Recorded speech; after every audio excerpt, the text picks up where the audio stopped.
BTV, ఇది మీ TV. ముఖ్యమంత్రి జగన్ గారు మాట్లాడుతూ ఈరోజు కూడా నా దృష్టికి వచ్చింది.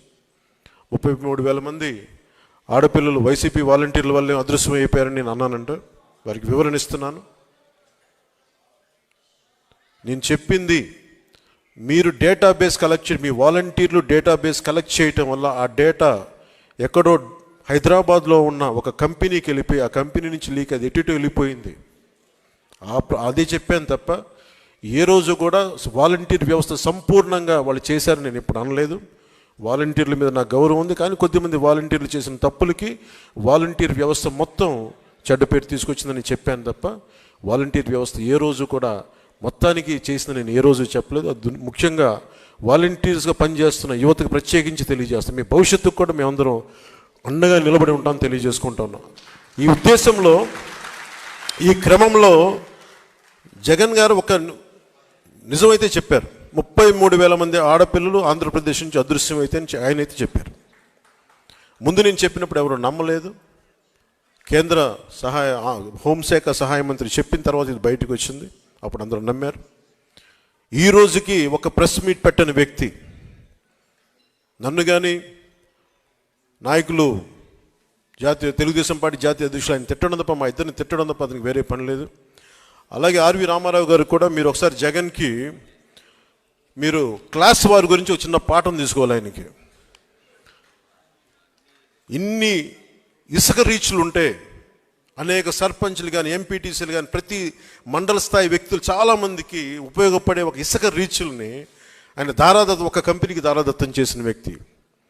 ఒక కంపెనీకి దారాదత్తం చేసిన వ్యక్తి ఈ రోజున క్లాస్ వార్ గురించి మాట్లాడతాడు. ఎంటైర్ మైనింగ్ని కొద్దిమందికి అసలు దాదాపు ఈ పుస్తకంలో చెప్పిన 2,600 కోట్లు ఎంతో పైచీలకు అన్యాయం జరిగింది, ట్యాక్స్ రూపంలో రావాల్సింది కేవలం కొద్ది కంపెనీలకి కలెక్షన్ కంపెనీలు కట్టుబెట్టారని చెప్పిన ఇది కూడా ఉదహరించారు మన సురేష్ కుమార్ గారు. ఇలాంటి కోకలలు. సో క్లాస్ వార్ గురించి ముఖ్యమంత్రి జగన్కి చాలా బలమైన పాఠం భవిష్యత్తులో తీసుకుంటాం. జగన్ మర్చిపోకు. ఏ అమరావతినైతే, ఏ ప్రజలనైతే, ఏ ఆంధ్రప్రదేశ్ ప్రజలనైతే మీరు హింసించారో, ఏ ప్రజలనైతే మీరు విధ్వంసానికి గురి చేశారో, జీవితాలని చిన్న భిన్నం చేశారో గుర్తుపెట్టుకోండి. జగన్ భవిష్యత్తుని మిమ్మల్ని కాలర్ రాస్తాం, గుర్తుపెట్టుకోండి. జై జనసేన, జై హింద్. ఎవరైతే 24/7 365 డేస్ చెవుల్లో ఊదుతున్నారో ఆ ఛానల్స్ అన్నిటికీ ఉచ్చబడిపోయింది ఈ రోజు ఈ సభతో, రాప్తాడు సభతో. అలాగే ఇంకా చంద్రబాబుకి చెప్పే అక్కర్లేదు. వాళ్ళ కుర్చీలు మడత పెట్టుకుని ఒకళ్ళ సంకలు ఒకళ్ళు నాక్కుని సంకారావాలు ఎన్ని చేసుకున్నా గాని వాళ్ళ మాట ఎవరు వినట్లేదు, వాళ్ళ సభలు ఎవరు చూడట్లేదు, వాళ్ళ సభలకు కూడా జనాలు రావట్లేదు, ఖాళీ కుర్చీలు దర్శనమిస్తున్నాయి. అలాగే TV5, ఆంధ్రజ్యోతి ఎన్ని ఓదరగొట్టినా ఎంత చెప్పినా జనాలు వినేటట్టు కనిపించట్లేదు. వాళ్ళకి ఇన్సెక్యూరిటీ మొదలైపోయింది. ఇంకా పావలాగాడికి లాస్ట్ టైం అన్నా ఒక ఎమ్మెల్యే సీట్ వచ్చింది, ఈసారి మొత్తానికి ఏది వచ్చేటట్లేదు. హైదరాబాద్ తరిమి కొట్టారు, నా చేతులారా నేను సినిమాలు చెడగొట్టుకున్నాను, నా పరిస్థితి ఏంటి అని చెప్పేసి ఆడికి ఒక భయం ఉండాలి. All the very best Jagananna. నిజంగా మీ వ్యూహాలు అండ్ మీ సభలు అండ్ ఆల్సో మీ మంచి వాగ్దాటి ఇవన్నీ చాలా బాగున్నాయి. జనాలు అందరినీ ఆకట్టుకుంటున్నాయి మీరు మాట్లాడే మాటలన్నీ కూడా.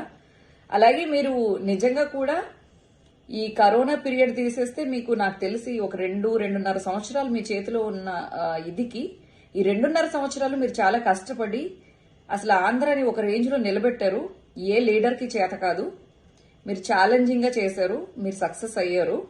అది జనాలకు తెలుసు కాబట్టి ఈ మౌత్ పబ్లిసిటీ వల్లనే మీరు ఇంకా ఎక్కువ అంటే ఒక 10 టీవీ ఛానల్స్ మీ గురించి ఓదరగొట్టక్కర్లేదు. జనాలు చాలు, చిన్న పిల్లలు చాలు, అలాగే ఆడవాళ్ళు చాలు ఆ కుటుంబం అంతా ఓటు వేయించడానికి. So all the very best YSRCP, all the very best to Jagananna.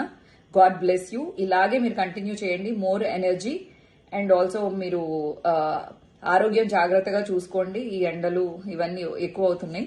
So ఇంకా మరింత ఉత్సాహంతో మీరు పాల్గొనాలని సభల్లో, మిమ్మల్ని దేవుడు చల్లగా చూడాలని, ఆ ప్రజలు కూడా మిమ్మల్ని బాగా చూస్తారని కోరుకుంటున్నాను. మీకు గనక ఈ వీడియో నచ్చినట్లయితే మన ఫ్రెండ్స్ అందరికీ షేర్ చేయండి. మీ బీటీవీని సబ్స్క్రైబ్ చేయండి ప్లీజ్. బీటీవీ ఇది మీ టీవీ.